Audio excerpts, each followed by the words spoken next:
reply. It's like that. You're just gonna walk into my room. I hate how you assume. Eh bien, bonjour à tous. Bonjour à tous. C'est un bonheur de vous retrouver. C'est un bonheur de vous retrouver pour ce nouveau live que j'accueille dans les vignes qui sont en train de fleurir. Et c'est un vrai bonheur. Alors dites-moi dans quel état d'esprit vous arrivez aujourd'hui pour ce live, parce que c'est un live un peu particulier. Alors évidemment, je vais vous partager des clés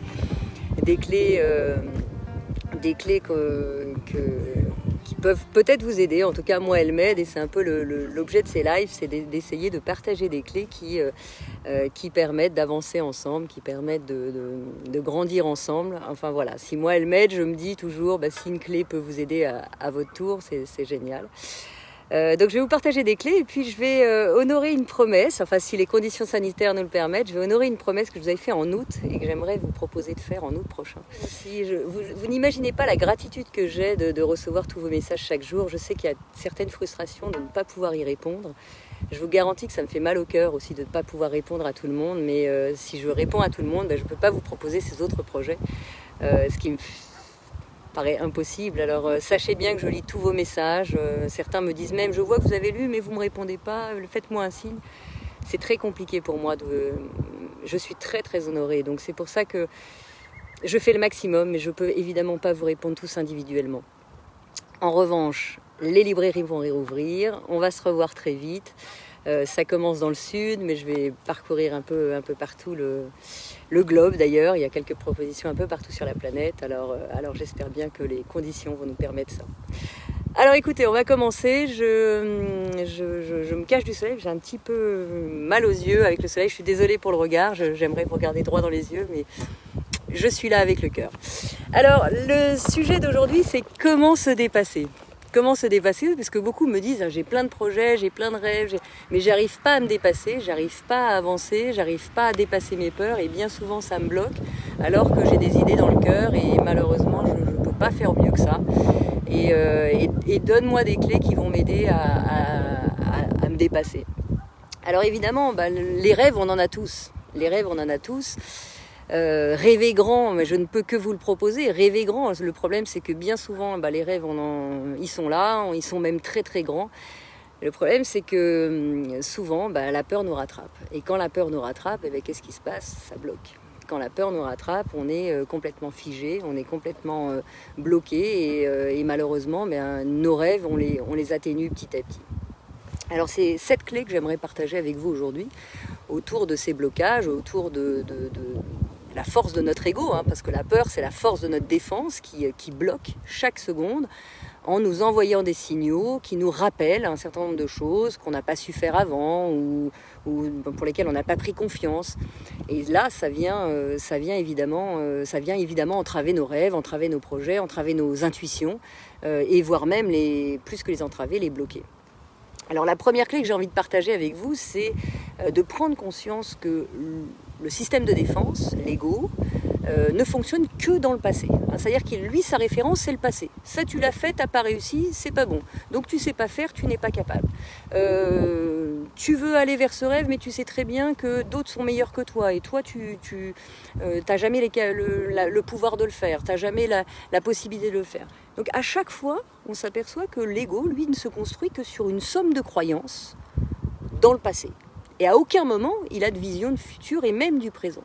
Parce que c'est pas parce que il y a 1 an, 2 ans, 10 ans, ou quand vous aviez 5 ans, que vous n'avez pas réussi, que vous ne pouvez pas réussir aujourd'hui. À 5 ans, vous n'aviez pas les mêmes armes qu'à 20 ans, qu'à 30 ans, qu'à 40 ans, qu'à bientôt 50 ans. Vous n'aviez pas ces armes-là.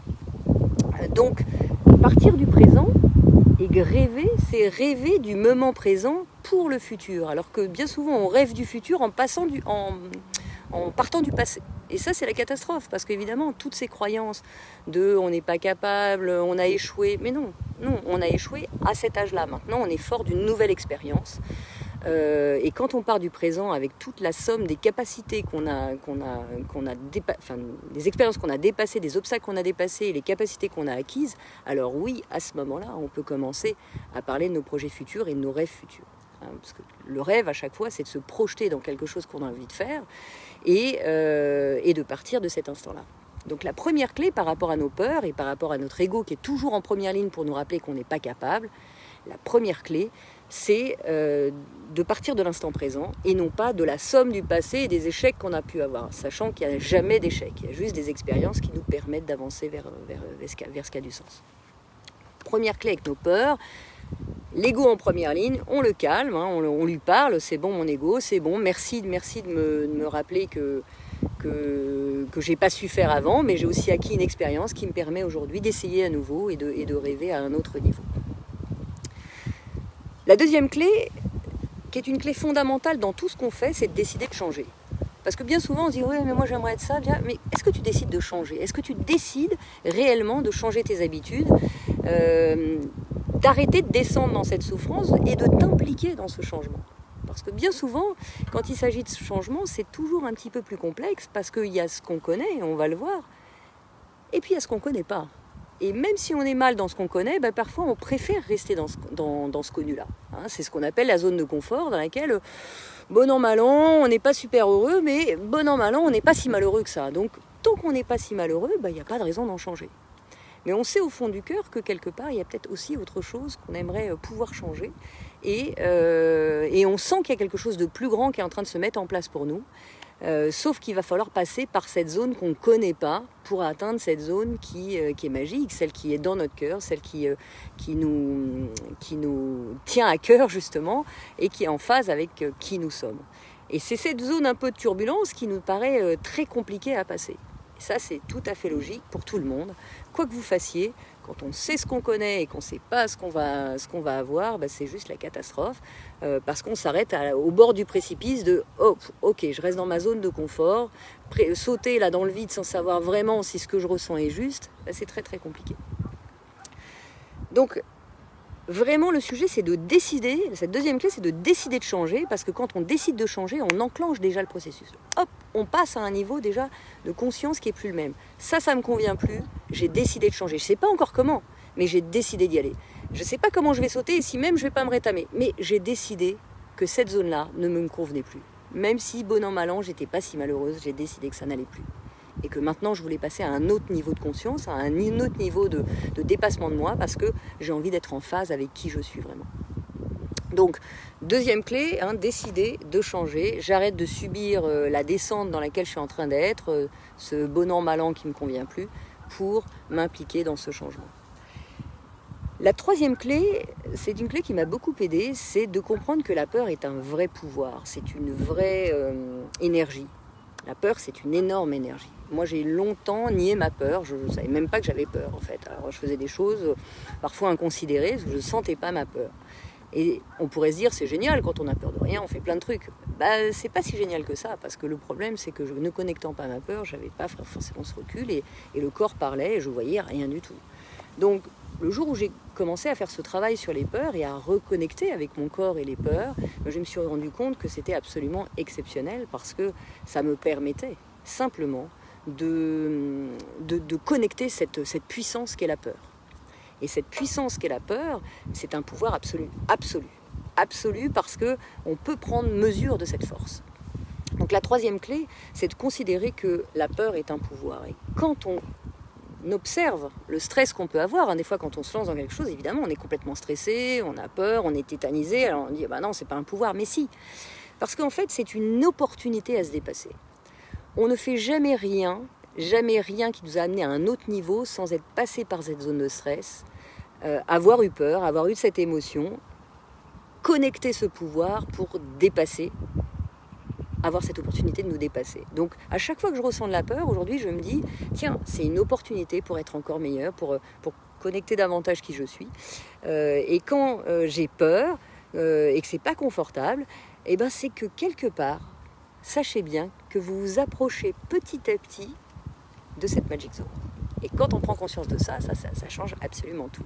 Quand on prend conscience qu'effectivement, grâce à cette peur, on est dans le dépassement de soi, on va vers cette opportunité de grandir, et bien petit à petit, c'est que vous êtes déjà dans cette zone de chaos dont vous aviez particulièrement peur et que vous vous approchez de la magic zone. Et ça, c'est moi, à chaque fois que je la ressens, c'est juste génial, quoi.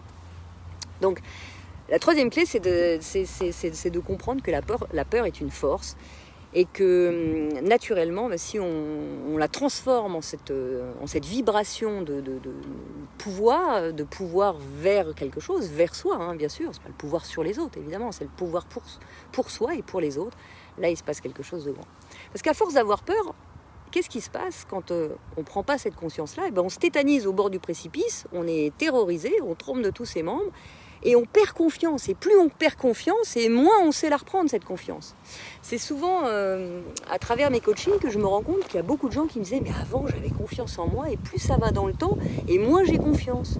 Avant, je savais faire ci et ça, et maintenant, j'ai l'impression que plus je vieillis, et moins j'ai confiance. » Eh bien oui, parce que plus vous avez peur, plus vous restez au bord du précipice, moins vous faites des actions, moins vous vous dépassez. Et qu'est-ce qui se passe quand vous ne vous dépassez pas? Vous restez au même stade pendant que la vie avance, les changements avancent, et là vous vous dites « mais non, je perds petit à petit confiance en moi ». Alors qu'à l'inverse, qu'est-ce qui se passe quand vous commencez à dépasser vos peurs? Eh bien là c'est assez magique, parce que là encore une fois, vous réussissez une petite chose, puis une petite chose, puis une petite chose, et puis vous prenez confiance. D'où la différence des gens, on dit ces gens-là, ils ont super confiance, ils réussissent tout ce qu'ils font. Mais ils réussissent parce qu'ils sont tombés plusieurs fois, encore une fois, et hop, ils ont pris confiance petit à petit parce qu'ils réussissent. Donc un pas après un autre, c'est accessible pour tout le monde, Donc d'ailleurs, c'est la 4e clé qui est que la confiance n'est pas acquise. Ça, c'est la mauvaise nouvelle. On n'est pas avec une super confiance en soi. Ça y est, j'arrive dans le monde. Non, on vit l'enfer. Il y a l'accouchement. Déjà, il faut respirer alors qu'on vivait quand même dans l'eau, le liquide amniotique. Non, on vit l'enfer à la naissance. Donc, on est terrorisé. Tous les nouveau-nés sont terrorisés. La confiance n'est absolument pas acquise. Ça, c'est la mauvaise nouvelle. La bonne nouvelle, en revanche, c'est qu'elle évolue à chaque seconde. Donc, plus vous allez mettre de conscience vers le focus de cette confiance, mais plus vous allez avancer par petits pas, et plus cette confiance va se mettre en place et s'ancrer dans votre vie. Je me suis rendu compte que quand je perdais confiance, c'est que la vie me proposait un contexte, des épreuves qui me permettaient d'évoluer et qui me challengeaient à un autre niveau. Donc, encore une fois, on traverse tous des épreuves, on traverse tous des épreuves terribles. Depuis qu'on est né, on a vécu tous des bouleversements de vie assez hallucinants, quoi. On ne s'en rend pas forcément compte, mais parfois on s'en rend compte malheureusement parce que c'est des blessures qui sont avec des faits extérieurs réels. Mais parfois on ne se rend pas compte qu'on a traversé un tas d'épreuves. Et en fait, ce qui est fabuleux dans la vie, c'est que quoi qu'il arrive, toutes les épreuves qui vous sont données, aussi dures qu'elles soient, et je vous garantis que j'en ai vécu quelques-unes aussi des dures, eh bien, c'est qu'on est en mesure de pouvoir les dépasser. Alors au moment où elles arrivent, on se dit non, ça c'est pas possible, celle-là je la dépasserai pas, ça c'est l'enfer, quoi. Eh bien en fait, on peut toujours dépasser ce qui nous est proposé. Et ça c'est une grande chance. Donc ne perdez jamais espoir, même si vous êtes en ce moment dans des situations difficiles, mais sachez bien qu'à chaque fois, la vie vous propose de comprendre des choses, et plus vite vous acceptez, plus vite vous allez les dépasser. Donc la 4e clé, c'est que la confiance n'est jamais acquise, mais elle peut évoluer à chaque moment. La 5e clé que j'aimerais vous partager, c'est que la seule façon de changer ce qui est en train d'arriver, c'est de changer votre comportement. Parce qu'on a tendance à répéter toujours les mêmes choses, toujours les mêmes erreurs, toujours les mêmes actions, toujours les mêmes pensées. Et qu'est-ce qui se passe? Eh bien, le processus est toujours le même. Chaque même action amène chaque même résultat. Enfin, elle n'est pas de moi celle-là, mais vous le savez bien. Mais voilà, si vous ne changez pas vos comportements, vous allez avoir les mêmes résultats. À chaque fois que vous allez avoir un comportement juste, un changement de comportement, vous allez avoir un autre résultat. Donc si à force de répéter la même action, vous avez toujours le même résultat, essayez une autre action. Donc moi ce que je vous propose par rapport aux peurs, c'est d'inverser le processus. Ça veut dire quoi, inverser le processus? Ça veut dire que si vos peurs sont là, si la direction est compliquée par là, si vous sentez que le résultat quand vous allez par là n'avance pas, changez radicalement, partez à 180 degrés. Et c'est vrai pour tout. C'est vrai pour un entretien d'embauche. Oui, à chaque fois, je suis dans les top listes des 3 derniers, mais à chaque fois, on prend quelqu'un d'autre. Ok, vous avez essayé un certain nombre de choses et c'est toujours la même chose, mais changez de comportement. Lâchez-vous davantage, allez essayer de nouvelles choses. Créez, montrez de vous une autre facette qui va permettre de faire la différence. Vous voyez, à chaque fois, inventez-vous et amenez de vous ce qui est de meilleur. Et une fois que vous êtes là, vous allez voir que ces changements radicaux, en inversant le processus et en changeant vos comportements, eh bien, vous allez vous rendre compte que les choses en face, les résultats en face changent. Souvent, quand on perd confiance, c'est qu'on a mis des comportements en place qui amoindrissent notre confiance en nous. Vous voyez, à chaque fois que vous vous dites, par exemple, pour reprendre ces entretiens, oui, je suis toujours dans la top liste, top 3, dans le top 3, mais à chaque fois, on ne me prend pas. Mais qu'est-ce qui se passe? C'est qu'à chaque fois que vous irez aux nouveaux entretiens, vous aurez tendance à générer les mêmes comportements avec les mêmes peurs. Et donc, naturellement, encore une fois, vous allez attirer les mêmes résultats. Donc changer radicalement, par exemple, de façon de parler. Parfois, vous dites, voilà, non, je suis négatif, c'est toujours sur moi que ça tombe, de toute façon, je connais déjà le résultat, je vais être dans le top 3 et je ne vais pas être pris. Mais non, changez radicalement votre façon de parler. Non, ça y est, j'y vais, je sens cet entretien, pour une fois, je vais dépasser tout ça, et puis je vais inverser la tendance, et je vais être prise au top. Et voilà, en changeant son comportement, en changeant sa façon de parler, de se tenir parfois aussi. Tu vois, on a tendance des fois, quand on a moins confiance en soi, on a tendance à se fermer, à fermer les épaules comme ça. Non, réouvrez-vous, ouvrez votre cœur et alignez votre pensée, votre parole, vos actions. Agissez dans ce sens-là pour avancer, quoi. Donc le fait d'inverser le processus, c'est la 5e clé, ça aide beaucoup parce qu'on a tendance à ne pas se rendre compte qu'on petit à petit, à force de se prendre des coups, on se tasse, on a des paroles qui nous rabaissent, jusqu'au moment où on n'arrive plus à grand chose et on perd confiance en soi. C'est pour ça qu'on a l'impression que plus on avance dans le temps et plus on perd confiance en soi. C'est pas bon du tout. Non, cette confiance, vous l'avez en vous, vous avez cette énergie-là, si vous êtes sur Terre, c'est un énorme cadeau pour vous, pour nous. Donc au contraire, reconnectez ce qui a du sens et ce qui est en vous, et vous allez voir qu'en réouvrant le champ, en réouvrant votre esprit, en réouvrant votre mental, votre cœur et votre corps, il va se passer des choses très différentes. Donc la 5e clé, c'est d'inverser le processus. La 6e clé, c'est d'arrêter de vous trouver des excuses. Je ne sais pas si ça vous fait ça, mais moi c'était souvent « ouais, mais bon, je ferais bien ça, mais quand même, c'est pas le moment, c'est pas la bonne période, et puis j'ai pas assez d'argent, et puis je dois être là pour un tel, etc. » Et donc je voyais bien que bien souvent, moi je trouvais un tas d'excuses pour pas le faire. Et là encore, c'est une stratégie de notre système de défense, simplement pour nous faire croire qu'on n'est pas capable, on sait ce qu'on a, mais pas forcément ce qui va arriver. Donc plutôt que d'échouer, on va rester encore une fois dans cette zone de confort et puis on va rester à cet endroit qui ne convient pas plus que ça en fait. Donc arrêtez de vous trouver des excuses de j'ai pas de chance, la période est dure, ça ira mieux quand j'aurai ci, quand j'aurai ça, quand le Covid sera fini, quand ceci, quand cela. Non. Ça ne nous empêche pas d'avancer, ça ne nous empêche pas, tout en mesurant les réalités, ça ne nous empêche pas d'avancer, ça ne nous empêche pas de grandir. Si vous stoppez votre système de défense qui vous raconte la vie, qui vous raconte des scénarios qui vous bloquent, vous allez voir que vous pouvez tout à fait vous lancer. Et enfin, la 7e clé que j'aimerais vous partager, qui est sans doute la plus importante, c'est de passer à l'action. Ça veut dire quoi, passer à l'action? Bien souvent, on se dit, bon, allez, c'est bon, je suis à deux doigts, mais bof, j'y vais pas. Non, je me retire, et puis un tel m'a dit ça, et puis finalement, j'en ai parlé à un tel, etc.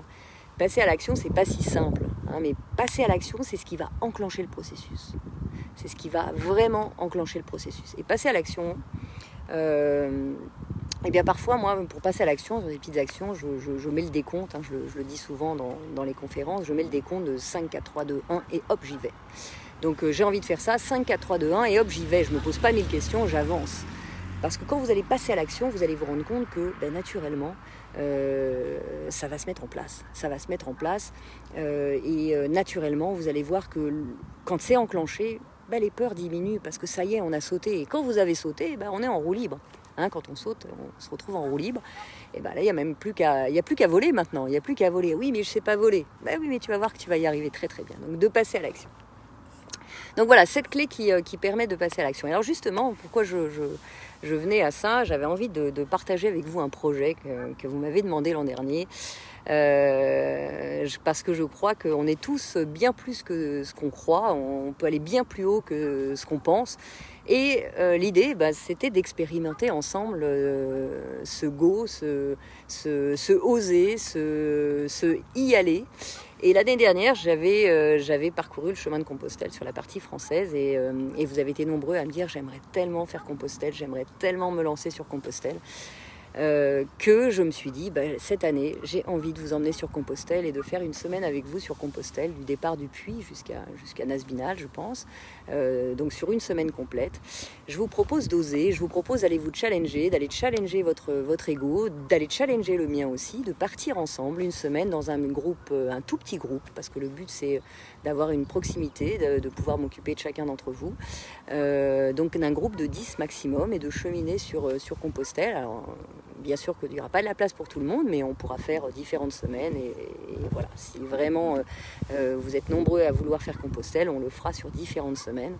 Mais voilà, de constituer un groupe de 10 personnes et de partir et de vivre cette semaine complètement ensemble, 24 heures sur 24. C'est-à-dire qu'on va dormir dans des dortoirs, on va dormir ensemble. Calmez-vous, on va dormir, on va pas faire n'importe quoi.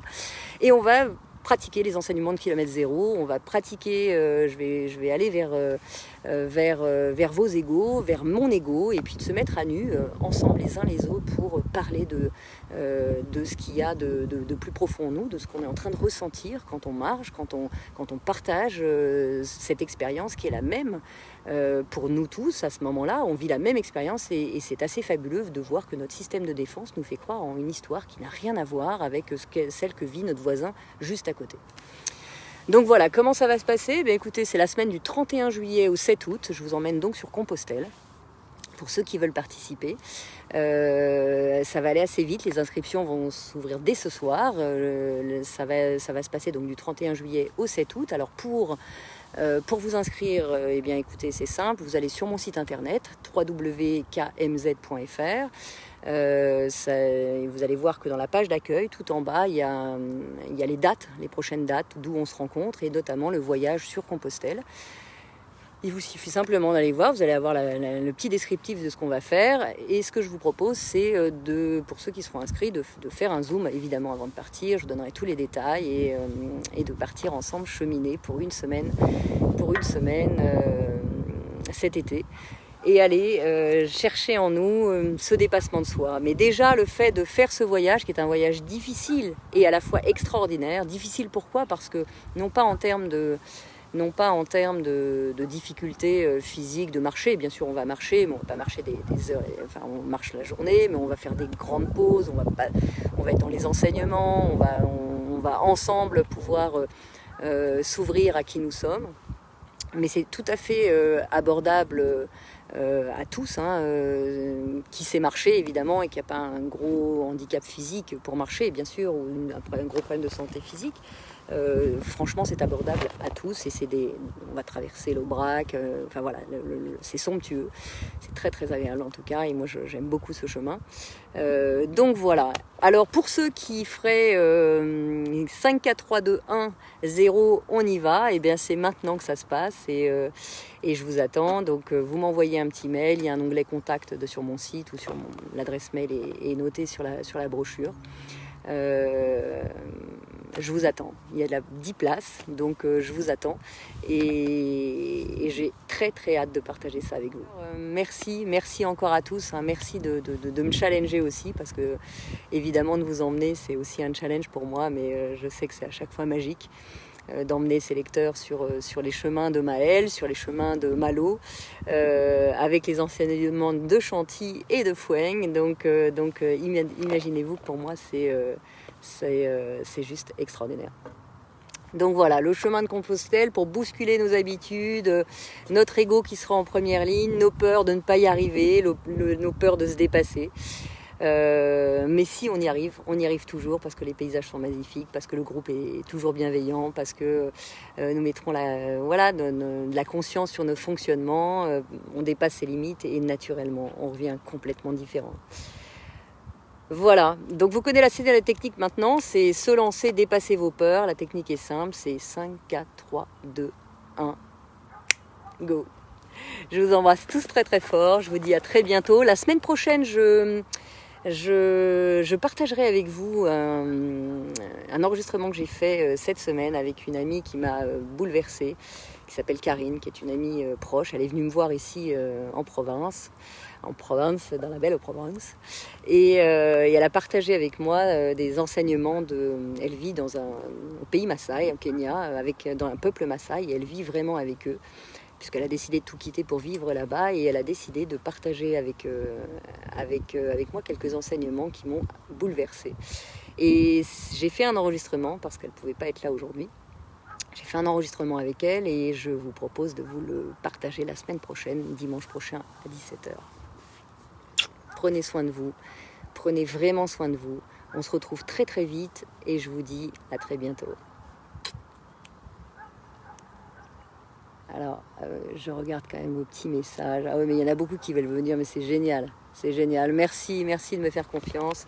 Je suis très touchée. Je reçois des messages de partout. Ça clignote de partout entre mon ordinateur et vous. Je suis très très heureuse. Merci. Mais ça me fait très plaisir, moi aussi, de partir avec vous. Et voilà, le groupe se constituera, je vois les questions qui arrivent, le groupe se constituera aux premiers arrivés, premiers servis. Voilà, je prends les gens complètement, ceux qui arrivent, parce que le groupe est toujours magique quand ça se fait par hasard. Donc inscrivez-vous, on y va, on se fait un petit zoom ensemble, je vous expliquerai un peu tous les détails, même si ce chemin apporte tellement d'incertitudes, tellement de besoin de lâcher prise que vous allez voir, c'est assez magique. Je vous embrasse les amis, prenez vraiment vraiment soin de vous, soyez heureux et à très très bientôt.